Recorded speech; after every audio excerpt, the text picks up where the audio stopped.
हे बघ ही गोष्ट जर घरी कळली ना तर घरचे आधी मला झाडून मारतील आणि मग घराबाहेर काढतील. अवघड होईल सगळं. काय झालं? शांत का झालास अचानक?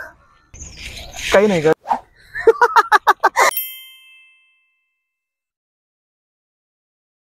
बिचारे हिंदू इतक्या वर्षानंतर सुद्धा त्यांच्यावरचे अत्याचार काश्मीरमध्ये थांबत नाहीयेत. कट्टरवादाला अजूनही बळी पडतायत. त्यांच्यावर झालेल्या अत्याचारांपेक्षा ना ते अत्याचार झाकण्याचा जो प्रयत्न होतोय ना तो जास्त खुपतोय मला. बरोबर आहे तुझं. राफावरचे डोळे काश्मीरी हिंदूंचा विषय आला की आपोआप मिटले जातात आणि आपण काय करू शकत नाही. आपण काहीच करू शकत नाही का बरं? मला सांग, राफामध्ये काय झालं?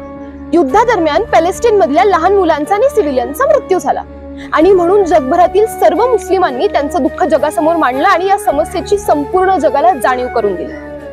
मग आपण काश्मीर मधल्या आपल्या हिंदू बांधवांसाठी हे नाही करू शकत? पण नाही, लोक हिंदू मुस्लिम करतायत म्हणतील यार. मग अरे पण तुला माहिती ना तू न्यायासाठी लढतोयस. राजकीय लेबल लावले तर? अरे आपल्याला काही राजकीय मतं नसू शकतात का? तसं नाही ग. हेट कमेंट्स आल्या तर ब्लॉक करायचं. आणि समजा मी ब्लॉक केलं पण कोणीच जर शेअरच नाही केलं तर? आणि हजारो लोकांनी शेअर केलं तर? आपण हिंदू आहोत यार. आपल्या जगण्याची काहीतरी पद्धत आहे. मंदिरात जाणं, सण साजरा करणं वगैरे. आणि या सगळ्या गोष्टींना मुळात कुणी विरोध का केला पाहिजे? आणि जर कुणी विरोध करत असेल तर आपण त्याला विरोध करायचा.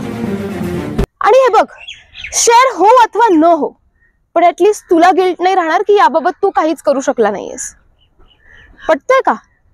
पटतंय मला. एक मिनिट, पण मला सांग, तुला हे सगळे विचार कुठून सुचतात?